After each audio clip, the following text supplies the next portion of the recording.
구약성경 에스겔 37장 1절부터 14절까지 있는 말씀을 제가 읽을 테니까 여러분 눈으로 잘 따라서 말씀을 읽으시기 바랍니다. 여호와께서 권능으로 내게 임재하시고 그의 영으로 나를 데리고 가서 골짜기 가운데 두셨는데 거기 뼈가 가득하더라. 나를 그 뼈 사방으로 지나가게 하시기로 본즉 그 골짜기 지면에 뼈가 심이 많고 아주 말랐더라. 그가 내게 이르시되 인자야 이 뼈들이 능히 살 수 있겠느냐 하시기로 내가 대답하되 주 여호와여 주께서 아시나이다.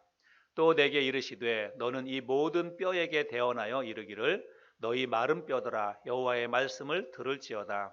주 여호와께서 이 뼈들에게 이같이 말씀하시기를 내가 생기를 너희에게 들어가게 하리니 너희가 살아나리라. 너희 위에 힘줄을 두고 살을 입히고 가죽을 덮고 너희 속에 생기를 넣으리니 너희가 살아나리라. 또 내가 여호와인 줄 너희가 알리라 하셨다 하라. 이에 내가 명령을 따라 대언하니 대언할 때에 소리가 나고 움직이며 이 뼈 저 뼈가 들어맞아 뼈들이 서로 연결되더라. 내가 또 보니 그 뼈에 힘줄이 생기고 살이 오르며 그 위에 가죽이 덮이나 그 속에 생기는 없더라. 또 내게 이르시되 인자야 너는 생기를 향하여 대언하라. 생기에게 대언하여 이르기를 주 여호와께서 이같이 말씀하시기를 생기야 사방에서부터 와서 이 죽임을 당한 자에게 불어서 살아나게 하라 하셨다 하라. 이에 내가 그 명령대로 대언하였더니 생기가 그들에게 들어가매 그들이 곧 살아나서 일어나 서는데 극히 큰 군대더라. 또 내게 이르시되 인자야 이 뼈들은 이스라엘 온 족속이라. 그들이 이르기를 우리의 뼈들이 말랐고 우리의 소망이 없어졌으니 우리는 다 멸절되었다 하느니라. 그러므로 너는 대언하여 그들에게 이르기를 주 여호와께서 이같이 말씀하시기를 내 백성들아 내가 너희 무덤을 열고 너희로 거기에서 나오게 하고 이스라엘 땅으로 들어가게 하리라. 내 백성들아 내가 너희 무덤을 열고 너희로 거기에서 나오게 한즉 너희는 내가 여호와인 줄을 알리라. 내가 또 내 영을 너희 속에 두어 너희가 살아나게 하고 내가 또 너희를 너희 고국 땅에 두리니 나 여호와가 이 일을 말하고 이룬 줄을 너희가 알리라. 여호와의 말씀이니라. 아멘. 혹시 간밤에 꿈 꾸신 분 계십니까? 좋은 꿈 꾸셨는지 모르겠습니다. 보통 사람들이 하루 저녁에 네다섯 개의 꿈을 꾼다고 합니다. 한 꿈이 짧게는 뭐 한 2, 3분 그렇게 되고 어떤 꿈은 한 3, 40분 정도 꿈이 이어지는 그런 꿈도 있다고 합니다. 그런데 중요한 거는 잠에서 깨어나면 우리가 대부분 그 꿈을 기억하지 못한다고 하는 거죠. 사람들이 꿈을 많이 꾸는 이유는 다양하다고 합니다. 특별히 정신적으로 큰 스트레스를 받으면 그 스트레스로 인해서 잠을 잘 이룰 수가 없고 여러 가지 생각들을 많이 하게 되니까 그리고 대부분 그 생각이 꿈으로 나타나는 경우가 많이 있다고 합니다. 또 잠자기 전에 텔레비전이나 혹은 뭐 스마트폰이나 이런 것을 통해서 좀 무섭고 충격적인 그런 영상을 보게 되면 그것이 꿈에 그대로 이렇게 반영이 돼서 또 나타나기도 하고 그런답니다. 그래서 가능하면 잠들기 전에는 좀 충격적인 그런 뭐 어떤 영상이나 그다음에 스마트폰, 영화 이런 것들은 안 보는 게 좋다 이렇게 이야기들을 합니다. 성경에 보면 꿈 얘기가 많이 나오지요. 대표적인 꿈 하면 이제 야곱이 꾼 꿈이 있습니다. 야곱이 브엘세바에서 하란으로 내려가다가 들판에서 잠이 들게 되죠. 돌베개를 베고 잠이 들었는데 꿈을 꾸게 되죠. 그래서 하늘에서 사닥다리가 내려왔는데 사닥다리가 땅에서부터 하늘까지 맞닿아 있습니다. 그런데 가만히 보니까 거기에 천사들이 오르락 내리락 하는 거예요. 그리고 하나님의 음성이 들려서 네가 있는 그곳의 땅을 너와 네 자손에게 주겠다. 하나님께서 그렇게 말씀하시는 그런 꿈을 야곱이 꾸게 됩니다. 또 대표적인 꿈 하면 요셉의 꿈이 있죠. 요셉이 꿈 때문에 요셉은 형들의 시기를 받아서 애굽으로 노예로 팔려가는 그런 일들이 있기도 했고 또 애굽에 감옥에 갇혔을 때에 그곳에서도 꿈꾼 사람 둘을 만나지요. 술 관원장과 떡 관원장 두 사람의 이 꿈 이야기를 듣고 그 꿈 이야기를 해몽해 주는 그런 이야기도 성경 속에 기록되어져 있습니다. 그런가 하면 꿈이라고는 표현하지 않고 환상이라고 성경에 표현되어 있는 것들도 많이 있는데, 그런데 그것도 사실은 대부분 보면 사실은 꿈입니다. 그래서 환상이라고 하는 게, 우리 이제 사도 요한이 반모섬에 유배되어서 그 환상을 보게 되죠. 그래서 보고 기록한 환상이 바로 요한계시록 성경인데, 그게 그냥 뭐 자기 눈앞에서 실제로 어떤 모습을 이렇게 보았다는 것보다는 꿈으로, 하나님의 그 꿈으로 환상을 보았다고 하는 거죠. 오늘 우리들이 함께 나누려고 하는 이 에스겔이 본 환상, 이것도 사실은 꿈이라고 볼 수가 있습니다. 그런데 이런 사도 요한이 본 환상, 꿈, 또 에스겔이 본 이 꿈, 이런 거는 사실은 우리들이 밤에 자면서 꾸는 꿈과는 이거는 다른 것입니다. 이런 꿈은 하나님께서 이 꿈을 통해서 하나님이 이루실 일들, 앞으로 하나님께서 이루어 가게 될 그 일을 미리 어떤 특별한 한 사람에게 계시로 환상을 통해서, 꿈을 통해서 보여주시는 것입니다.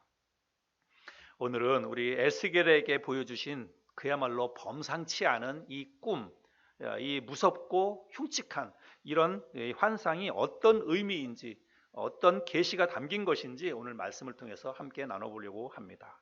그래서 오늘 우리가 회복의 은혜를 베푸소서, 이런 제목으로 계속 말씀을 나누고 있는데, 오늘이 6번째 시간이지요. 오늘 우리가 에스겔이 본 환상을 이해하려면 먼저 에스겔서 전체의 배경이 되고 있는 그 시대적인 상황을 우리가 조금 알아야 됩니다. 에스겔 선지자가 누구인지, 어떤 시대에 활동을 했는지, 이런 것들을 우리가 알아야 되는데, 이러한 내용들은 1장에 나와 있습니다. 1장 1절부터 3절까지 있는 말씀을 제가 한번 읽어보겠습니다. 서른째 해 넷째 달 초 닷새에, 여기 서른째 해라고 하는 것은 많은 사람들이 에스겔의 나이를 이야기합니다. 에스겔이 30세 되던 해에 이런 이제 환상을 보았다라고 이야기하는 거예요. 내가 그발 강가 사로잡힌 자 중에 있을 때에 하늘이 열리며 하나님의 모습이 내게 보이니, 여호야긴 왕이 사로잡힌 지 5년 그달 초 닷새라. 갈대아 땅 그발 강가에서 여호와의 말씀이 부시의 아들 제사장 나 에스겔에게 특별히 임하고 여호와의 권능이 내 위에 있으니라. 여기 말씀해 보니까 이제 에스겔이 어떤 사람인지에 대해서 몇 가지가 나오고 있는데, 에스겔은 부시의 아들이다 이렇게 이야기하고 있고, 그 다음에 제사장이다 이렇게 이야기하고 있죠. 그리고 우리가 에스겔 하면, 에스겔을 우리가 뭘로 알고 있습니까? 선지자로 알고 있죠. 그래서 에스겔 성경을 기록한 선지자라고 그렇게 알고 있습니다. 그래서 에스겔은 부시의 아들로 태어난 제사장이자 선지자였다라고 하는 것을 알 수 있고, 그리고 그의 나이가 30해 되던 해에, 여기 지금 갈대아 땅이라고 하는 건 바벨론이에요. 바벨론의 그발 강가에 있을 때에 하나님께서 그에게 환상을 보여주셨다라고 하는 것입니다. 그래서 그의 나이 30세 때 하나님의 환상을 보았는데, 여기 2절 말씀에 우리가 보니까 여호야긴 왕이 등장하지요. 여호야긴 왕이 사로잡힌 지 5년 이렇게 이야기하고 있습니다. 그래서 이것도 우리가 시대적인 상황을 알 수 있는 이제 단서가 되는 거죠. 이 여호야긴이라고 하는 사람은 유다의 19번째 왕입니다. 유다 왕국의 왕이 몇 명이 있었습니까? 20명의 왕이 있었어요. 20명의 왕 가운데 19번째 왕이면 이제 유다 민족이 거의 다 기울어가는 그런 시대라고 하는 것을 알 수가 있지요. 유다의 19번째 왕이었던 여호야긴이 바벨론의 포로로 잡혀간 지 5년 되던 해에, 그러니까 그 에스겔 선지자가 환상을 보았다는 것입니다. 하나님이 환상을 보여주셨다는 거예요. 그러니까 실제로 그 에스겔 선지자가 몇 살 나이 때 그러면 사로잡혀 갔냐면 25살 나이에 바벨론에 사로잡혀 갔다는 것입니다. 이 여호야긴 왕이 사로잡혀 갈 때에 에스겔 선지자도 그때 함께 사로잡혀 갔습니다. 이스라엘 나라 백성들이 바벨론의 포로로 전체 3차에 걸쳐서 포로로 잡혀가잖아요. 그래서 첫 번째 포로는 605년, BC 605년에 갈그미스라고 하는 전투에서 패배하고 난 다음에 1차 포로들이 끌려가는데, 그때 포로로 끌려간 사람 가운데 가장 유명한 사람이 누구냐면 다니엘이에요. 다니엘. 그래서 다니엘과 많은 아주 유능한 귀족들이 1차에 포로로 잡혀가고, 2차 때에는 이 에스겔과 그리고 여호야긴 왕이 그 포로로 잡혀가게 됩니다. 그리고 이제 3차 때에는 BC 586년에 예루살렘이 완전히 멸망당한 이후에 시드기야 왕, 마지막 이스라엘의 20번째 왕인 시드기야 왕이 두 눈이 뽑히고 그리고 손과 발이 착고에 채워가지고 바벨론의 포로로 끌려가게 됩니다. 그게 이제 3차 포로의 그런 이제 장면들입니다. 그래서 이제 이런 내용들이 역대하 36장에 보면 이런 내용들이 이제 기록되어져 있습니다. 역대하 36장 9절 10절 말씀을 보겠습니다. 여호야긴이 왕위에 오를 때에 나이가 8세라. 그러니까 8살의 나이에 올랐어요. 그리고 예루살렘에서 석 달 열흘 동안 다스리며 여호와 보시기에 악을 행하였더라. 그 해에 느부갓네살 왕이 사람을 보내어 여호야긴을 바벨론으로 잡아가고, 그러니까 8살의 왕 그 나이에 왕위에 올랐다가 몇 개월 그 왕위에 있었다 그랬습니까? 석 달, 그죠? 석 달 만에. 그래서 포로로 이렇게 잡혀가는 거예요. 여호와의 전에 귀한 그릇들도 함께 가져가고 그의 숙부 시드기야를 세워서 유다와 예루살렘 왕으로 삼았더라. 그래서 이제 여호야긴 그 어린 나이에 왕이 이제 바벨론 포로로 잡혀가고, 그때 그 에스겔 선지자도 포로로 잡혀가게 되었다는 것입니다. 자, 그래서 에스겔서 오늘 37장의 말씀을 우리가 나누게 될 텐데, 이 에스겔서 37장의 환상은 에스겔이 포로로 끌려간 지 5년이 지난 후에 그의 나이 30살에 하나님이 보여주신 환상이라고 하는 것입니다. 그리고 2차 포로로 끌려간 이후에 아직 3차 포로가 끌려오기 전이에요. 그리고 예루살렘이 이제 완전히 멸망되기 한 5, 6년 전에 이제 이런 환상을 보았다라고 하는 것입니다. 그래서 이런 내용들을 여러분이 머릿속에 좀 두시고, 이 에스겔서 37장에서 보여주신 환상이 구체적으로 어떤 내용이냐면, 그냥 쉽게 얘기하면 이제 앞으로 곧 한 5, 6년 후에 예루살렘이 완전히 멸망하게 될 것이다. 그리고 그 후에 많은 사람들이 포로로 바벨론으로 또 끌려오게 될 것이고, 이제 그런 일들이 있게 될 것이라는 거예요. 그리고 나서 하나님께서 이스라엘 민족을 다시 포로에서 해방시켜 주시고 다시 그 나라로 귀환시켜 주실 것이다 라고 하는 이스라엘 민족의 회복에 관한 그런 환상이 에스겔서 37장에 전체적으로 기록되어져 있는 그런 내용입니다. 자, 그러면 에스겔 선지자가 두 번째로 포로로 끌려가서 잡혀있는 동안에 이제 이런 환상을 보았어요. 그리고 아직 예루살렘이 완전히 멸망되지 않았어요. 멸망되기 한 5, 6년 전에 이런 환상을 보았습니다. 그러면 1차 때 포로로 끌려간 사람, 2차 때 포로로 끌려가 있는 그 사람들이 바벨론에서 여러분 어떤 생각을 하면서 하루하루를 살아갈까요? 우리가 대충 보면 상상해 볼 수 있지 않습니까? 1차 때 다니엘이나 이런 사람들이 포로로 끌려갔고, 2차 때 여호야긴 그 어린 양과 어린 그 왕과 그 에스겔 선지자와 이런 사람들이 포로로 끌려갔고, 수많은 귀족과 유능한 사람들이 포로로 끌려가 있습니다. 그러나 아직까지 예루살렘이 완전히 멸망되지 않은 상태예요. 그러니까 그 사람들이 어떤 기대와 희망을 갖고 있냐면, 우리 살아계신 하나님이 이스라엘 민족의 역사 속에서 정말 많은 힘들고 어려운 일들이 있었지만 늘 우리 이스라엘 민족을 보호해 주시고 대적을 물리쳐 주시고 우리를 지켜 주셨듯이 우리를 다시 회복시켜 주실 것이다. 이스라엘 그 예루살렘을 지켜 주시고 다시 이스라엘 민족을 회복시켜 주셔서 우리로 하여금 포로에서 다시 나라로 돌아가게 해 주실 것이다. 그런 기대와 그런 희망이 왜 없겠어요? 그죠? 그런 기대와 그런 희망을 가지고 하루하루를 버티고, 힘들지만 하루하루를 버티면서 이제나 저제나 우리 하나님이 우리 나라를 회복시켜 주실 것이다. 그리고 본국에서부터 좋은 소식이 올 것이다. 이런 기대를 가지면서 아마 그 포로에 잡혀와 있던 사람들이 하루하루를 그렇게 보냈을 것입니다. 그러나 하나님께서 이 에스겔 선지자에게 보여주신 이 환상을 통해서 그들이 가지고 있었던 그런 기대와 희망이 이제 완전히 헛된 것이다 라고 하는 것을 이 환상을 통해서 하나님이 보여주십니다. 1절과 2절 말씀인데요, 한번 볼까요? 여호와께서 권능으로 내게 임재하시고 그의 영으로 나를 데리고 가서 골짜기 가운데 두셨는데 거기 뼈가 가득하더라. 나를 그 뼈 사방으로 지나가게 하시기로 본즉 그 골짜기 지면에 뼈가 심이 많고 아주 말랐더라. 자, 이제 이 에스겔 선지자에게 보여주신 환상을 설명하자면, 하나님이 에스겔 선지자를 어떤 깊은 산 골짜기로 인도하시는 것입니다. 그래서 하나님의 인도하심을 따라서 에스겔 선지자가 깊은 산 속으로 들어가요. 그리고 가니까 그 골짜기 위에 올라가서 그 골짜기 밑을 한번 보라는 것입니다. 근데 그 골짜기 밑을 한번 에스겔 선지자가 쫙 쳐다보니까 거기에 사람의 죽은 그 시체가 이렇게 있는데 이미 시간이 오래 지나가지고 사람의 그 시체들이 다 뼈만 남은 거예요. 그래서 뼈들이 그냥 막 뒤에 엉켜 있는 그런 흉측한 그 모습을 보게 되었다는 것입니다. 그런데 하나님께서 에스겔 선지자에게 좀 더 가까이 가서 보라고 이야기를 하는 거예요. 그래서 좀 더 가까이 골짜기 밑으로 내려가서 이렇게 보니까 이건 뭐 뼈가 헤아릴 수 없이 죽은 사람의 뼈가 너무 많은 거예요.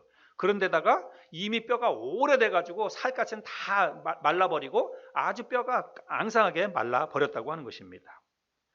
자, 여러분, 이게 뭘 나타내는 걸까요? 사람의 죽은 뼈가 심이 많고 그것도 아주 마른, 이 죽은 뼈가 심이 많은 것은 이스라엘이 이제 완전히 멸망하게 될 것이다. 아직까지는 멸망하지 않았지만 5, 6년 후에 이제 그와 같은 일들이 있게 될 것이다 라고 하는 것을 환상을 통해서 하나님이 보여주신 것이라고 하는 겁니다. 그래서 이스라엘 나라는 이제 희망이 완전히 사라졌다는 거예요. 여러분, 사람이 죽어서 여러분 살갗이 다 사라지고 뼈만 남았다면 여러분 그게 무슨 희망이 있겠습니까? 사람이 뭐 죽은 것 자체도 그렇지만 죽어서 이제 살갗이 다 말라버리고 뼈만 앙상하게 남았다면 그거는 이제 완전한 절망, 완전한 멸망을 이야기하는 거죠. 하나님께서 에스겔에게 그것을 보여주셨습니다. 보여주셨을 뿐만이 아니라 실제로 그런 말씀도 하세요. 11절에 보면 또 내게 이르시되 인자야 이 뼈들은 이스라엘 온 족속이라. 그들이 이르기를 우리의 뼈들이 말랐고 우리의 소망이 없어졌으니 우리는 다 멸절되었다 하느니라. 그래서 하나님께서 네가 본 이 마른 뼈가 바로 이스라엘 민족이다. 이스라엘 족속이다. 하나님이 그것을 가르쳐 주셨다는 것입니다. 그래서 에스겔 선지자에게 보여주신 이 환상이 있고 나서 진짜 한 10년 정도 뭐 이렇게 지나고 나서 10년 채 안 됐죠. 한 뭐 5, 6년 정도 지나고 나서 이 남쪽 유다는 바벨론의 침략을 받아서 완전히 짓밟힘을 당하고 그리고 예루살렘이 이제 짓밟힘을 당하고 멸망을 당하게 됩니다.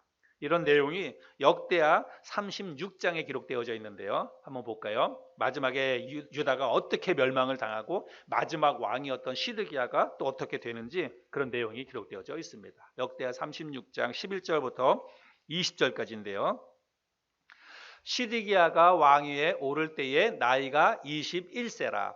예루살렘에서 11년 동안 다스리며 그의 하나님 여호와 보시기에 악을 행하고 선지자 예레미야가 여호와의 말씀으로 일러도 그 앞에서 겸손하지 아니하였으며 또한 느부갓네살 왕이 그를 그의 하나님을 가리켜 맹세하게 하였으나 그가 왕을 배반하고 목을 곧게 하며 마음을 완악하게 하여 이스라엘 하나님 여호와께로 돌아오지 아니하였고 모든 제사장들의 우두머리들과 백성도 크게 범죄하여 이방 모든 가증한 일을 따라서 여호와께서 예루살렘에 거룩하게 두신 그의 전을 더럽게 하였으며 그 조상들의 하나님 여호와께서 그의 백성과 그 거하시는 곳을 아끼사 부지런히 그의 사신들을 그 백성에게 보내어 이르셨으나 그의 백성이 하나님의 사신들을 비웃고 그의 말씀을 멸시하며 그의 선지자를 욕하여 여호와의 진노를 그의 백성에게 미치게 하여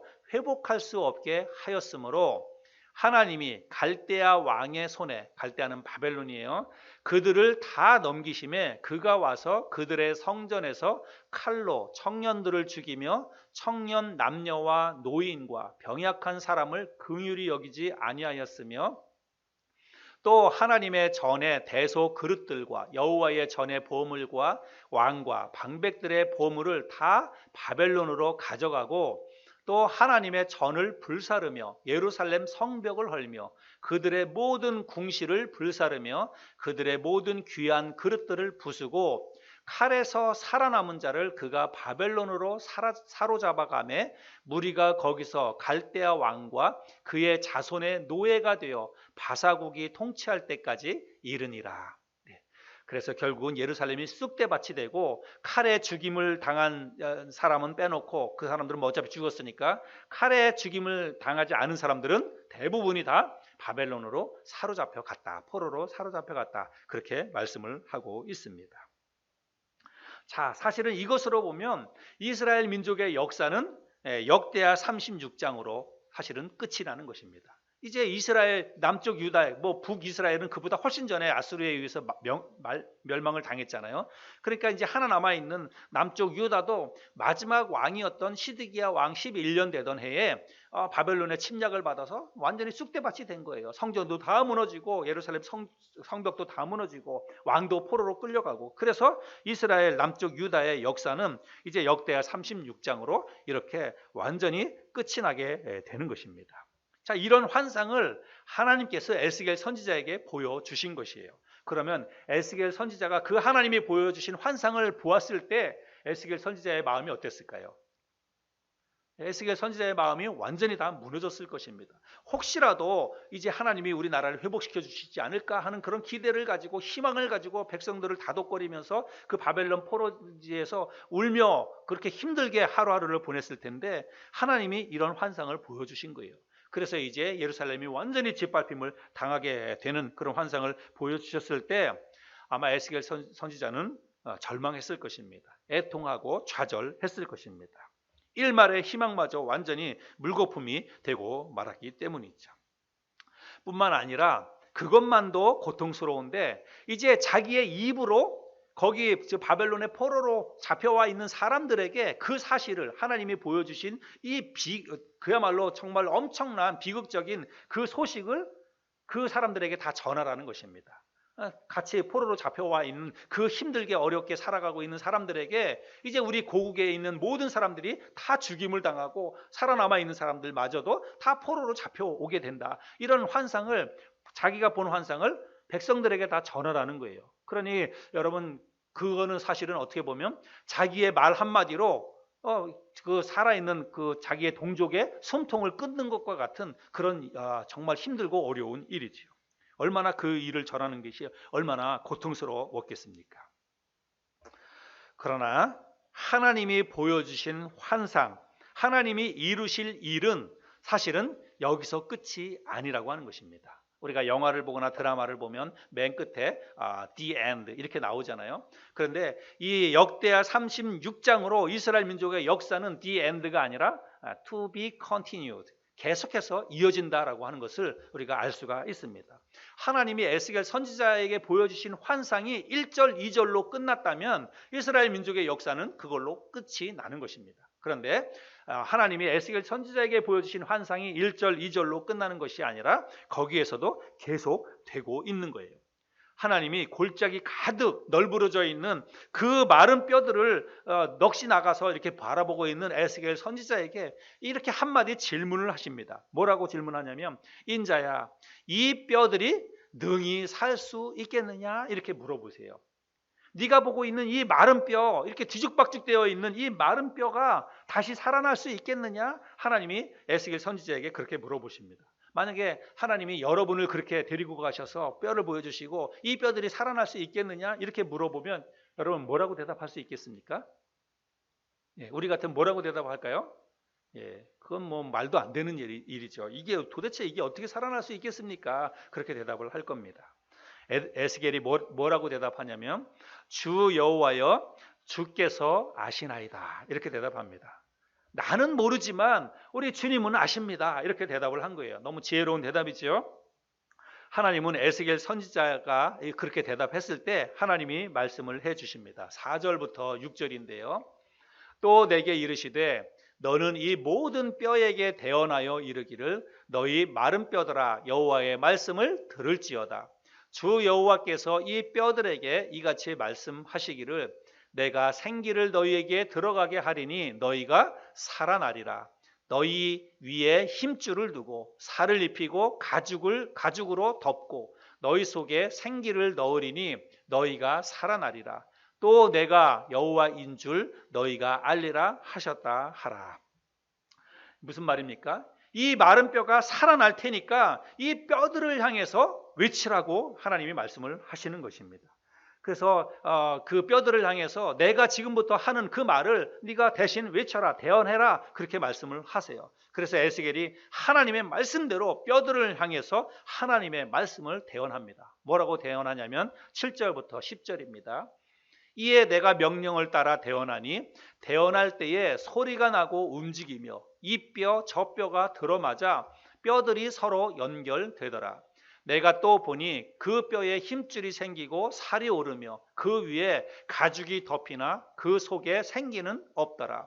또 내게 이르시되 인자야 너는 생기를 향하여 대언하라. 생기에게 대언하여 이르기를 주 여호와께서 이같이 말씀하시기를 생기야 사방에서부터 와서 이 죽임을 당한 자에게 불어서 살아나게 하라 하셨다 하라. 이에 내가 그 명령대로 대언하였더니 생기가 그들에게 들어가매 그들이 곧 살아나서 일어나 서는데 극히 큰 군대더라. 말씀을 여러분 이해하시겠죠? 얼마나 신기하고 놀라운 일입니까? 물론 실제로 그와 같은 일이 있었다는 것은 아니고 하나님께서 환상으로 이것을 보여주셨다는 것입니다. 에스겔 선지자에게 생생하게 이렇게 환상을 보여주셨다는 말씀입니다.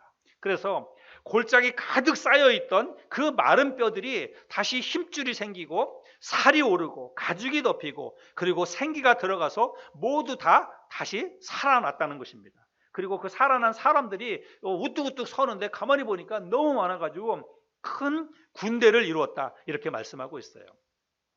여러분 우리가 만약에 꿈에 실제로 이런 꿈을 꾸었다면 여러분 이런 꿈은 이게 범상치 않은 꿈이에요. 우리가 꾸는 꿈도 만약에 이와 비슷한 그런 꿈들을 꾼다면 이건 뭔가 정말 특별한 꿈이다 아마 그런 생각을 할 텐데 여러분 에스겔 선지자에게 보여주신 이 하나님의 환상은 그야말로 범상치 않은 그런 환상입니다. 여러분 이 환상의 의미가 무엇입니까?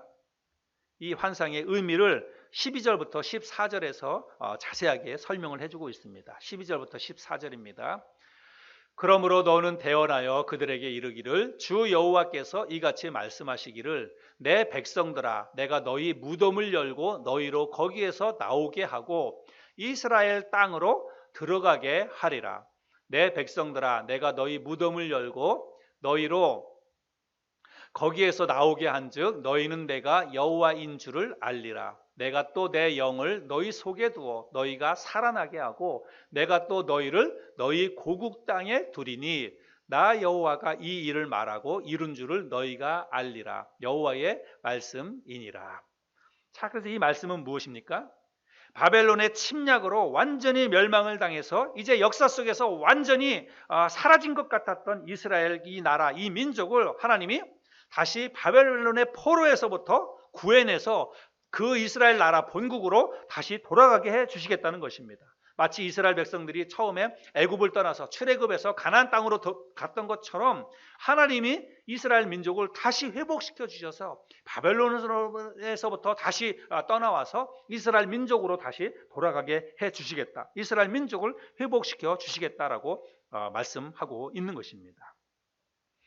여러분 이것은 우리가 시대를 거슬러 올라가서 왜 하나님이 이스라엘 민족을 이렇게 사랑하시고 왜 이스라엘 민족을 이렇게 끝까지 돌봐주시느냐, 여러분 이거는 하나님의 약속 때문에 그렇습니다.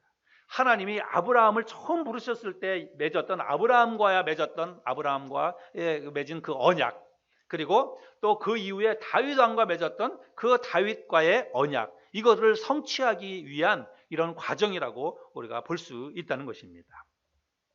아무튼 하나님은 이 마른 뼈의 환상을 통해서 이스라엘 나라, 이스라엘 민족을 다시 회복시켜 주실 것을 계시로 보여주셨다는 말씀이지요. 그래서 우리가 아는 것처럼 이제 바벨론 포로 70년의 세월이 지난 이후에 이스라엘 민족이 포로에서 귀환하게 됩니다. 그래서 이스라엘 민족은 역대하 36장으로 끝나는 게 아니라 에스라, 느헤미야 이 성경까지 이어지는 거예요. 그래서 에스라와 느헤미야 같은 이런 지도자에 의해서 포로에서 귀환한 사람들이 성벽을 다시 재건하고 예루살렘 성전을 다시 건설하고 다시 신앙을 회복하는 내용이 바로 성경에 계속해서 이어져서 기록되어져 있지 않습니까? 그렇게 에스라와 느헤미야에 의해서 다시 세워진 이스라엘 민족이 오늘날 이스라엘 나라 국가가 아직까지도 저렇게 존재하고 있는 것입니다. 하나님께서 이루실 일들이 있었기 때문에 하나님께서 에스겔에게 바벨론의 포로로 끌려가서 이제 역사 속에서 완전히 사라지는 것과 같았던 이스라엘 민족을 하나님이 버려두지 아니하시고 다시 그들을 회복시켜 주셔서 자기네 나라로 돌아가게 하시고 또 그곳에서 다시금 하나님을 경배할 수 있는 그런 모든 토대를 마련해 주셔서 이스라엘 나라 민족을 회복시켜 주시는 것을 우리가 성경을 통해서 확인해 볼 수가 있습니다. 오늘 우리가 이 말씀을 통해서 하나님께서 당신의 사랑하는 백성을 끝까지 버리지 아니하시고 회복의 은혜를 베풀어 주시는 이 감동적인 내용들을 우리가 성경을 통해서 오늘 확인해 볼 수가 있습니다. 여러분, 이 이스라엘 백성들뿐만이 아니라 우리들도 이 세상을 살아가다 보면 뜻하지 않은 어려운 일들을 우리가 겪을 때가 있습니다. 그래서 여러분, 욥이 고백한 것처럼 사람은 고생을 위하여 났으니 불꽃이 위로 날아가는 것 같으니라.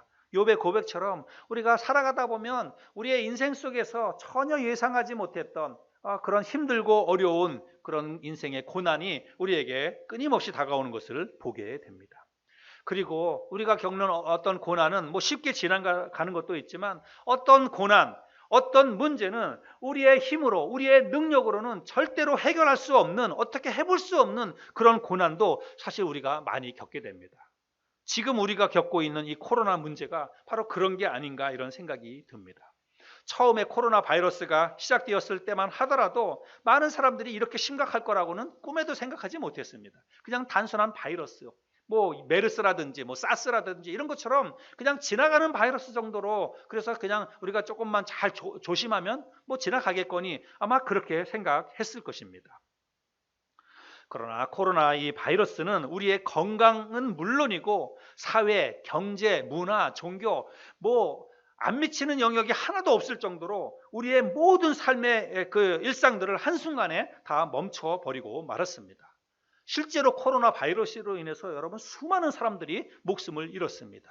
또 지금도 수많은 사람들이 정말 건강에 심각한 타격을 받고 어려운 가운데 놓여 있습니다.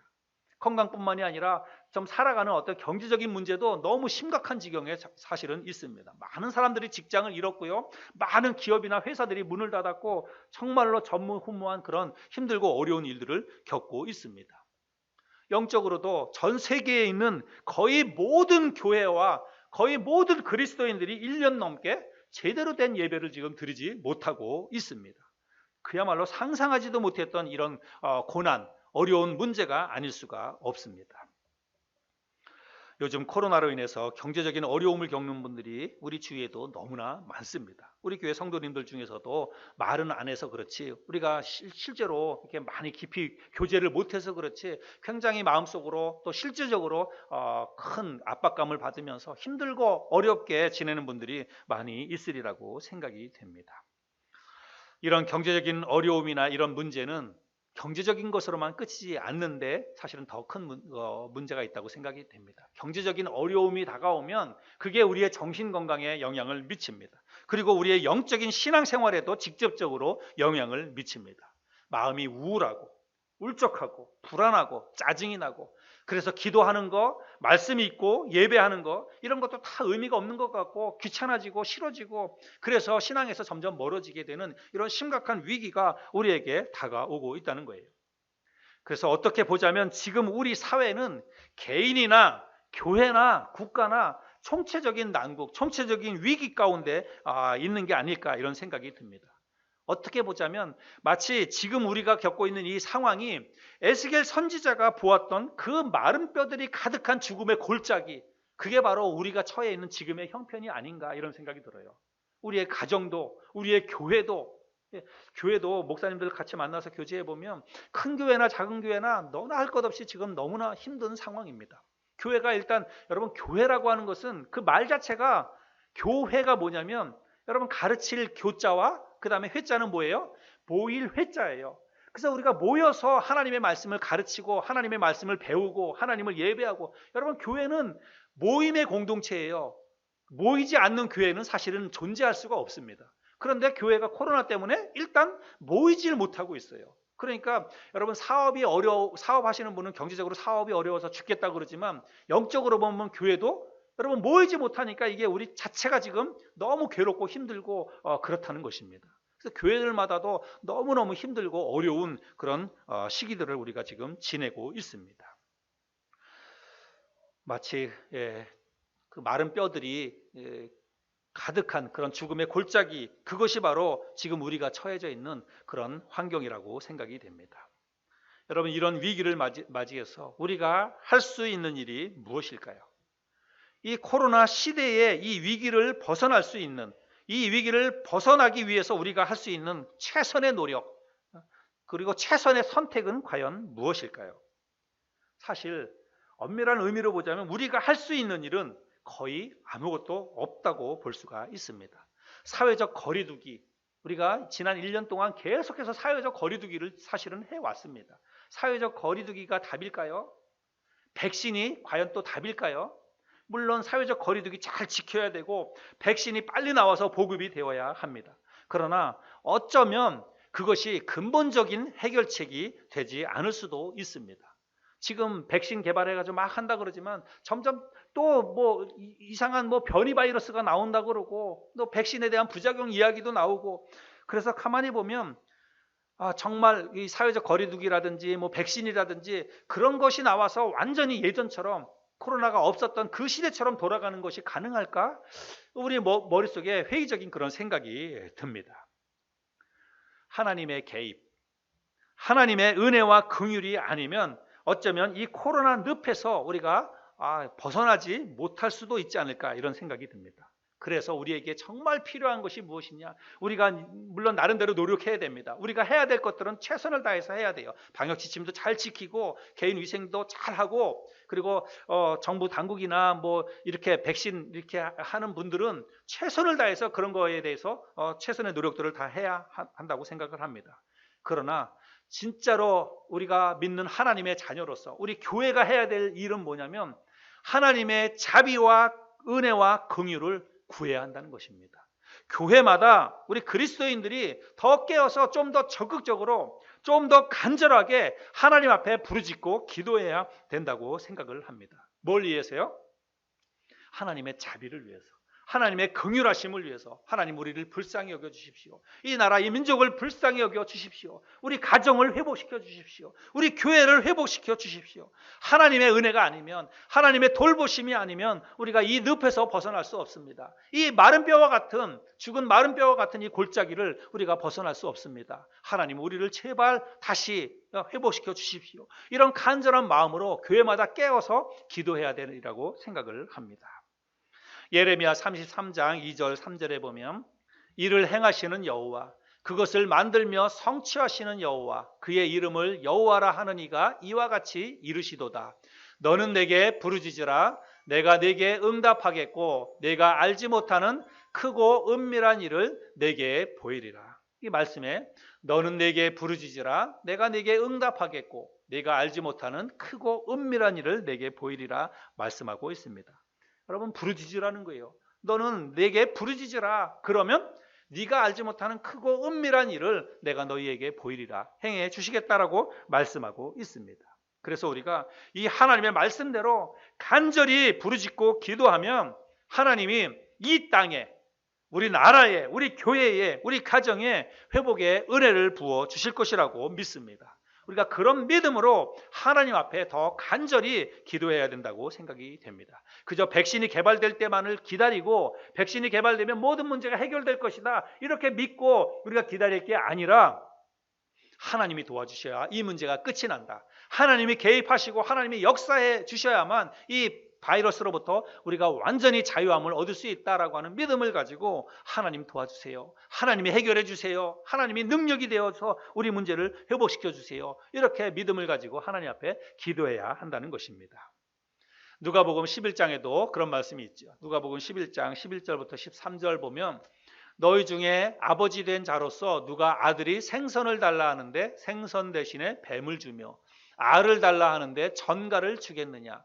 너희가 악할지라도 좋은 것을 자식에게 줄 알거든 하물며 너희 하늘 아버지께서 구하는 자에게 성령을 주시지 않겠느냐 하시니라. 여러분, 자식이 부모에게 뭘 달라고 요구하면 여러분, 자식에게 좋은 것 안 줄 부모가 어디가 있겠습니까? 여러분, 우리가 하나님을 아버지라고 부르지 않습니까? 하나님이 우리의 아버지가 되십니다. 우리의 아버지 되시는 그 하나님은 우리의 육신의 아버지보다 비할 바 없이 능력이 있는 전능하신 하나님이십니다. 그 하나님 앞에 우리가 간절히 부르짖고 아뢰면 하나님께서 우리에게 좋은 것으로, 가장 좋은 것으로 주시리라고 믿습니다. 하나님은 골짜기 가득한 마른 뼈들을 한순간에 힘줄이 돋게 하시고 살갗을 입히시고 가죽을 덮어서 큰 군대가 되게 하시는 분이십니다. 여러분, 우리 삶의 문제가 무엇이든, 우리의 고난과 아픔이 무엇이든 한순간에 하나님께서 깨끗이 회복시켜 주실 수 있는 능력의 하나님, 전능하신 하나님이 바로 우리의 아버지가 되시는 줄을 믿으시기 바랍니다. 올 한 해 우리가 죽은 뼈들로 가득한 이 메마른 죽음의 골짜기 같은 우리 삶의 모든 환경들이 하나님의 회복의 은혜로 다시 회복되는, 힘줄이 생기고 새살이 돋아나고 그리고 가죽이 덮여서 다시 살아나는 그와 같은 회복의 은혜가 저와 여러분들의 삶 가운데 임할 수 있기를 바랍니다. 여러분의 가정에도, 우리 교회에도, 우리 이 나라에도 그와 같은 회복의 은혜, 하나님이 부어주시는 회복의 은혜가 2021년 한 해 동안 부어질 수 있기를 바랍니다. 그래서 여러분, 우리가 그 무엇보다도, 다른 어떤 거 하기보다도 하나님 앞에 무릎 꿇고 기도했으면 좋겠습니다. 하나님, 회복의 은혜를 부어주세요. 우리의 건강도 그렇게 하나님이 회복시켜 주시고 우리의 가정, 경제도, 물질도 하나님이 회복시켜 주세요. 내 이 믿음도, 우리의 교회도, 우리 나라도 하나님이 다시 회복시켜 주세요. 우리가 늘 그 회복의 은혜를 간구할 수 있는 그런 올 한 해가 될 수 있기를 바랍니다. 올 한 해 우리가 회복의 은혜가 임하는 해라고 이 교회 타이틀을 붙였지요. 이걸 우리가 잘 기억하고, 진짜 우리에게 필요한 것은 다른 어떤 것이 아니라 하나님의 회복의 은혜입니다. 올 한 해 동안 정말 우리의 가정도 그렇고 우리의 교회도 그렇고 우리 나라도 그렇고 이게 얼마나 필요합니까? 하나님의 도우심, 회복의 은혜가 얼마나 필요합니까? 이 회복의 은혜를 우리가 끊임없이 하나님께서 주실 때까지 계속해서 간구할 수 있는 저와 여러분들이 되었으면 좋겠습니다.